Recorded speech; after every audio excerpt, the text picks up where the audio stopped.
Australia team ಮತ್ತೆ captain Mitchell Marsh ತುಂಬಾ over confidence ಅಲ್ಲಿ ಇದಾರ ಅಂತ ಒಂದು ಕ್ವಶನ್ ಎಲ್ಲರಿಗೂ ಶುರುವಾಗಿದೆ. ಆಸ್ಟ್ರೇಲಿಯಾ ಕ್ಯಾಪ್ಟನ್ ಮಿಚೆಲ್ ಮಾರ್ಷ್ ಒಂದು ಸ್ಟೇಟ್ಮೆಂಟ್ ನ ಕೊಡ್ತಾರೆ.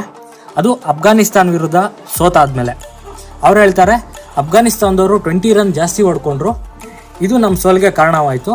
ಆದರೆ ನಮಗೆ next match must win game ಆಗಿರುತ್ತೆ, ನಾವು ಇದನ್ನ ಗೆದ್ದೇ ಗೆಲ್ತೀವಿ, ನಾವು ಈ ಮ್ಯಾಚನ್ನು ಗೆಲ್ಲೋದಕ್ಕೆ ಟೀಮ್ ಇಂಡಿಯಾಗಿಂತ ಬೆಟರ್ ಟೀಮ್ ಸಿಗಲ್ಲ ಅಂತ ಒಂದು ಸ್ಟೇಟ್ಮೆಂಟ್ನ ಕೊಡ್ತಾರೆ. 2023 ODI ವರ್ಲ್ಡ್ ಕಪ್ ಫೈನಲ್ ಸಮಯದಲ್ಲಿ ಕೂಡ ಆಸ್ಟ್ರೇಲಿಯಾ ಕ್ಯಾಪ್ಟನ್ ಆಗಿದ್ದಂಥ ಪ್ಯಾಟ್ ಕಮಿನ್ಸ್ ಒಂದು ಸ್ಟೇಟ್ಮೆಂಟ್ನ ಮಾಡ್ತಾರೆ. ಇಂಡಿಯನ್ ಫ್ಯಾನ್ಸ್ನ ಸೈಲೆನ್ಸ್ ಮಾಡೋಕೆ ನಮಗೆ ತುಂಬ ಖುಷಿ ಆಗುತ್ತೆ ಅಂತ ಹೇಳಿದರು, ಮತ್ತೆ ಹಾಗೆ ಕೂಡ ಮಾಡಿ ತೋರಿಸಿದ್ರು.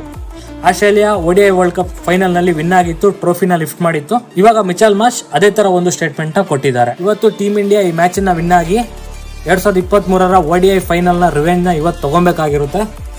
ಟೀಮ್ ಇಂಡಿಯಾಗೆ ಆಲ್ ದ ಬೆಸ್ಟ್ ವಿಶ್ ಮಾಡೋಣ. ಇದೇ ತರಹದ ಹೆಚ್ಚಿನ ಕಂಟೆಂಟ್ಗಾಗಿ ನಮ್ಮ ಚಾನಲ್ ಅನ್ನು ಸಬ್ಸ್ಕ್ರೈಬ್ ಮಾಡಿ, ಹಾಗೆ ಬೆಲ್ ಐಕಾನ್ ಕ್ಲಿಕ್ ಮಾಡಿ.